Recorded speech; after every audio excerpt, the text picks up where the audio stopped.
ಆಯ್ತು ಸೀತೆ. ಲಕ್ಷ್ಮಣ ನಿಮ್ಮ ಅತ್ತಿಗೆ ಎಲ್ಲರೂ ನೋಡ್ಕೊಳ್ತಾ ಇಲ್ಲಿ. ಆಯ್ತು ಅಮ್ಮ.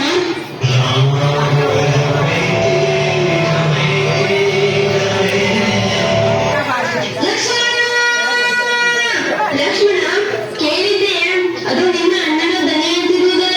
ನನಗೆ ಯಾಕೋ ತುಂಬಾ ಭಯವಾಗುತ್ತಿದೆ. ಹೆದರಬೇಡ ಅತ್ತಿಗೆ, ಸಾಕ್ಷಾತ್ ನಾರಾಯಣ ಸ್ವರೂಪ ನಾರಾಯಣನಿಗೆ ಯಾರು ಏನು ಮಾಡಲಾರರು.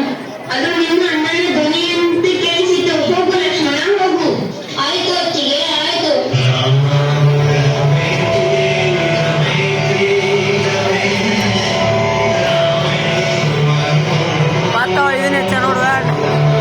ಆದರೆ ಒಂದು ವಿಷಯ, ನಾನು ಈಗ ಕಾರಣಕ್ಕೂ ದಾಟಬೇಡಿ. ನಾನು ಹೊರಡುತ್ತೇನೆ.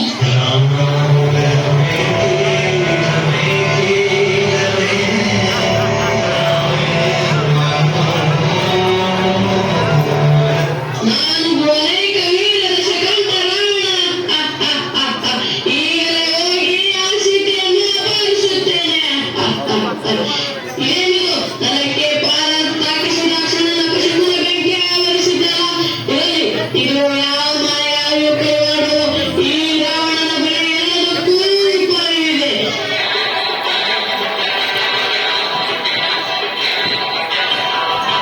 ಕೋಟಿ ಭಿಕ್ಷಾಂತೆ, ಕೋಟಿ ಭಿಕ್ಷಾಂತೆ. ನೀವೇ ಬನ್ನಿ. ಬಾಲ್ಯ ನಾವು ಸರ್ವಸಂಗ ಕಲಿತಾಯೋ. ಹಾಲೆಲ್ಲ ಒಳಗಡೆ ಬರುವುದಿಲ್ಲ. ನಿನ್ನ ಭಿಕ್ಷೆ ಏನಿದ್ದರೂ ಇಲ್ಲೇ ತಂದು ಹಾಕು. ಆದರೆ ಲಕ್ಷ್ಮಣ ಈ ಗೆರೆಯನ್ನು ದಾಟಬೇಡಿ ಎಂದಿದ್ದನಲ್ಲ. ಬಾಲೆ, ನಿನಗೆ ಭಿಕ್ಷೆ ನೀಡಲು ಮನಸ್ಸಿಲ್ಲದಿದ್ದರೆ ಹೇಳಬಿಡು. ಬಂದ ದಾರಿಗೆ ಸುಂಕವಿಲ್ಲ ಎಂದು ಹೊರಟು ಹೋಗುತ್ತೇನೆ. ಕ್ಷಮಿಸಿ ಪೂಜರೆ, ಇದೇನಾ ನಿಮ್ಮ ಸಂಸ್ಕಾರ? ಇಲ್ಲ ಪೂಜರೆ, ನಾನೇ ನಿಮ್ಮಲ್ಲಿಗೆ ಬರುತ್ತೇನೆ. ಯಾರು ನೀವು? ನಾನು ಕಾಲಿಕೊಂಡಿದ್ದ ಶಕಂಠ ರಾವಣ. ರೇಣುನದಿಗೆ ಹೋಗೋಣ. ಎಡಬೇಡ, ನನ್ನನ್ನು ಬಿಟ್ಟು ಬಿಡಿ. ನಿನಗಾಗಿ ನನ್ನ ಪುಷ್ಪಗಳನ್ನು ಕಾಯುತ್ತಿದೆ. ನಡೆಯ ಹೋಗೋಣ. ಎಡಬೇಡ, ನನ್ನನ್ನು ಕಾಪಾಡಿ, ಕಾಪಾಡಿ.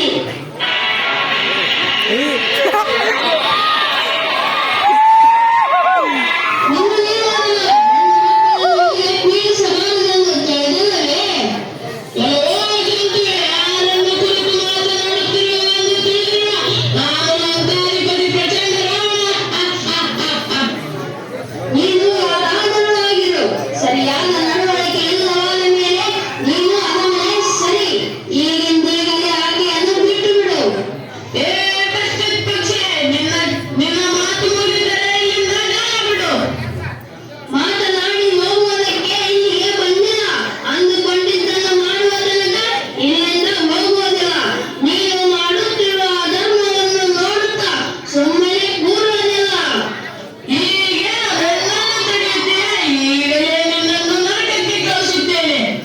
ಯಾರು ಎಲ್ಲಿಗೆ ಹೋಗುತ್ತಾರೋ ಈಗಲೇ ನಿರ್ಧಾರವಾಗುತ್ತದೆ.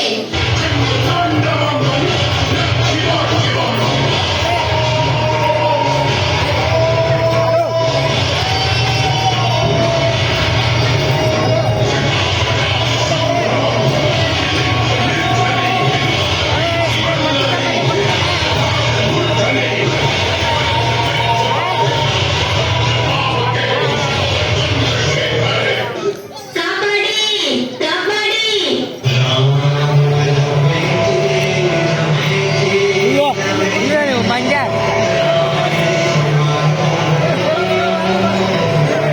ಅಲ್ಲ ಕಣ್ರಪ್ಪ, ಅಣ್ಣ ತಮ್ಮ ಒಟ್ಟಾಗಿ ಬಿಟ್ಟು ಹೀಗೆ ಕಿತ್ತಾಡ್ತಾರ.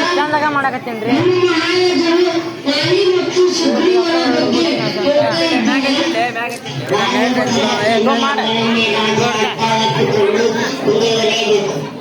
ವಾಲಿ ಮೋಸ ಮಾಡಿ ಸುಗ್ರೀವನನ್ನು ಸೋಲಿಸಿ ನಿಜ ಹೇಳಬೇಕೆಂದರೆ ಸುಗ್ರೀವನೇ